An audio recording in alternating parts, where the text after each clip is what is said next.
The weather remains cold. The field remains frigid, frozen, and full of ice. But today, the Eastern Michigan baseball team warming up inside in the indoor facility, getting themselves ready for the 2013 season.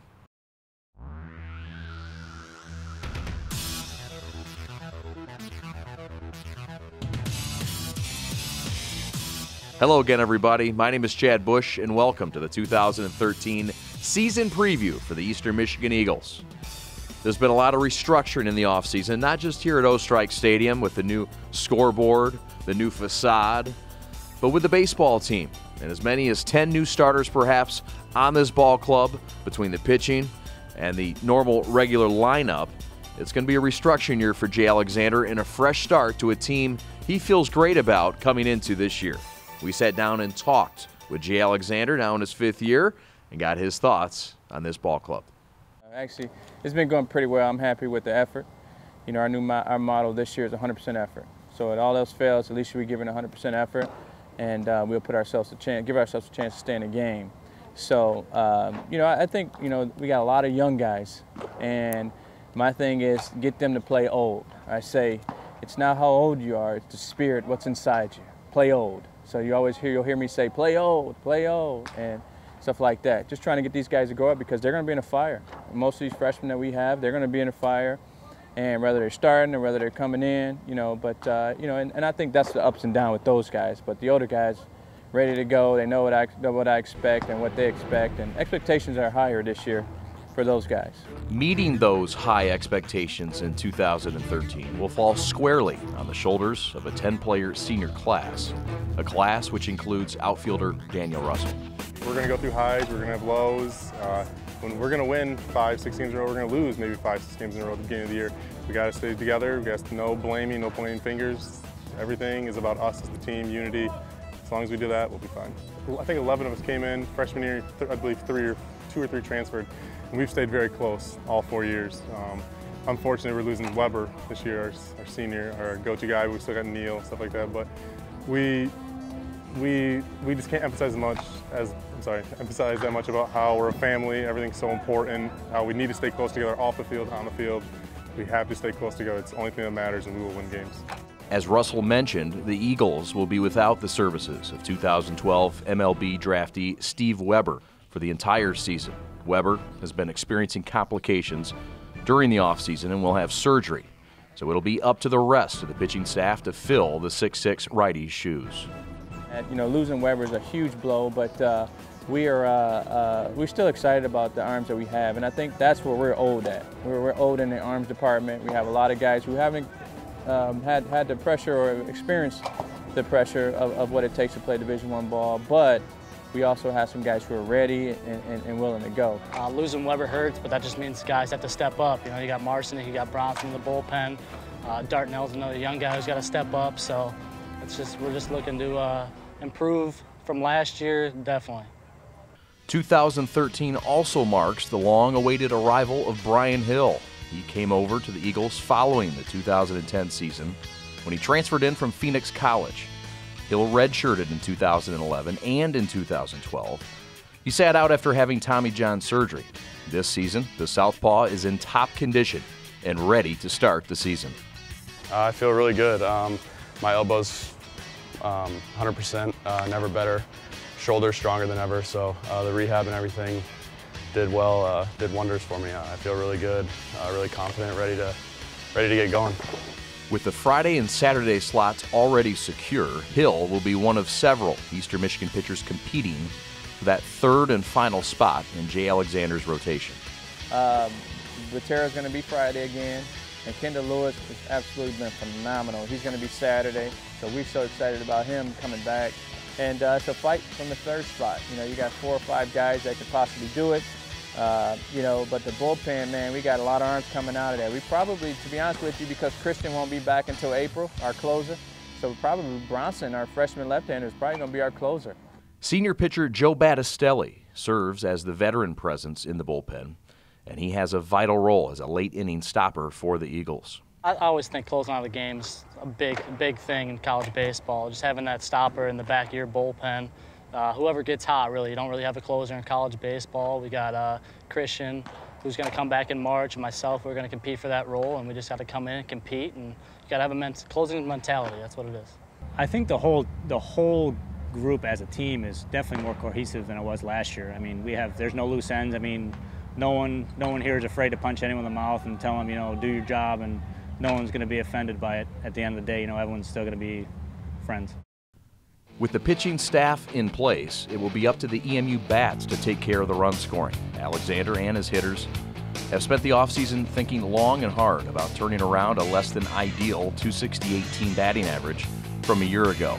I had a hitters meeting the other day, and my thing was to talk about approach, two-strike approach, how we were going to handle certain situations, and then team goals. And so I said, so where do you guys want to be? And not one guy. We talked for an hour and a half, and none of them had off numbers. They said, well, we want to make sure we move runners. We want to make sure we get the bunt down the first time. We want to make sure we hit and run. They're writing all this stuff down. We want to make sure that, you know, we're more team-oriented than we ever been. So they get my message to be a team player. And so, but I said, well, here's my goals. I want to be in the top 3 of every offensive category. So I just put it at that. EMU's charge back to the top of the MAC batting rankings will begin with Russell. He will be penciled in as Jay Alexander's leadoff man in 2013. I actually love the leadoff spot. And I mean, everyone's a leadoff hitter if you think about it, you know, different innings. It's just to start off the game, you know, it's kind of, you need someone who, I've been around for 4 years now, I know how to handle the crowd, everything. So being the leadoff guy, just being relaxed, composed, hopefully I can get it started going the right way. Just need to continue just trying as hard as I can. When I'm hitting well, still, even when you're hitting bad, you do all the drills, you do extra hitting. When I'm hitting well, you gotta do extra hitting. You gotta do all that extra things, even if you are dominating, you know. Baseball's so up and down, and I gotta somehow stay right in the middle and stay consistent all season. Redshirt junior Sam Ott has been the mark of consistency in EMU's lineup over the past couple seasons. In 2013, he will be likely the backbone of the Eagles' offensive machine. Locked in as the number 3 hitter in this lineup, an important hitter, and a guy that they're going to count on you on most days to get on base and drive in runs. Expectations from that spot can be heavy sometimes. How are you going to handle that burden? You know, I just think you can't let that kind of pressure get to you. You know, you got to be, you know the responsibility and stuff, but, you know, I've kind of hit in that spot my entire life, so it's something I've always been, you know, used to. And with that, I mean, you're used to the pressure, and you just got to slow the game down. And that's one of the things I really try to focus on is, you know, slowing the game down. And when you get in those big situations and not looking at it as where am I hitting, you know, what's that is, because you already know that. I don't need to repeat it to myself. It's just slow the game down. Defensively as well, you're one of the guys they count on in right field every day. How is this outfield coming together? You lose Orman, obviously. Talk about the outfield and the development. You know, anytime you lose a great player like Brent, I mean, it's going to be tough to replace. I mean, you know, Daniel Russell is going to move over to center field, and I really think that he can, you know, he can do the job. So, I mean, we've really been working this year hard. We worked really hard in the fall on, you know, just breaking it down and going to the more fundamental stuff and, you know, going back to that stuff that you learn when you're young, because all that stuff pays off. And, you know, just communication, a lot of different stuff like that. A brand new locker room, new lockers.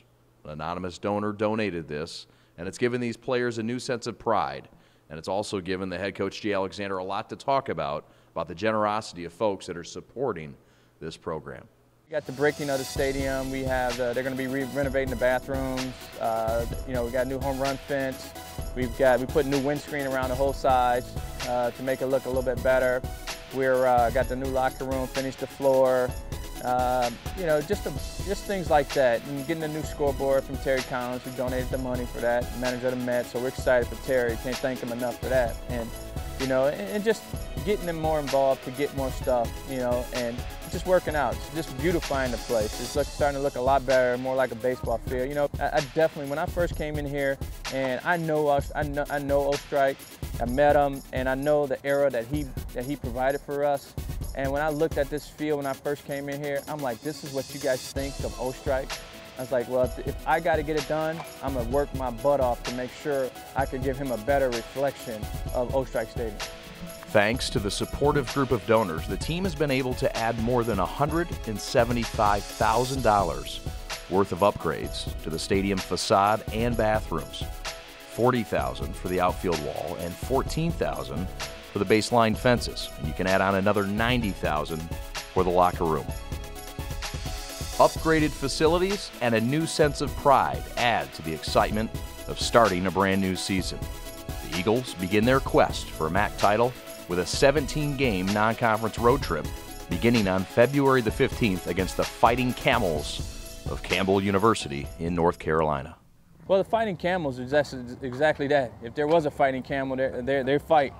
You know, I mean, they finished a half game out of first place from Coastal Carolina in a really good conference. So, you know, they're gonna come in. I mean, we're gonna come in. They're gonna expect to beat us. So we're gonna have to play very well to compete with them, and you know, we like our chances. Washington State, which you don't know what's gonna happen out there. You know, they're gonna have some arms, that's for sure, because they're in the Pac-12. And then we'll go to Kansas and Missouri and Cincinnati and play those games. And you know, it's a good mix, I think. You know, some BCS schools, like you said. And, you know, all those schools are warmer than we are, so to speak. But, you know, it'd be a good fight and good test for us early. After opening the 2013 home slate with the O-Strike Classic, March 15th through the 17th, the Eagles begin MAC play against the team that eliminated them a year ago in the MAC tournament. It's Miami. And EMU will then go on to play 3 additional series against MAC East foes before finishing out the season with 3-game sets against each West Division team. My only goal is for the league, and that's it. You know, league first, and regional, super regional World Series if we're fortunate enough to do that. But I got to get us ready for the league. We've gotten better, and so has the MAC gotten better. So it's going to be a tough fight again. You know, Kent State's obviously the team to beat. They always reload, retool, refire, refocus. You know, Strickland and Burbeck and those guys do a great job. One of the best coaching staffs in the country, in my opinion. And so they're going to be ready. Toledo just retooled, ready to go. Corey gets it done all the time. And, you know, Central, all those guys. Western returns a lot of guys.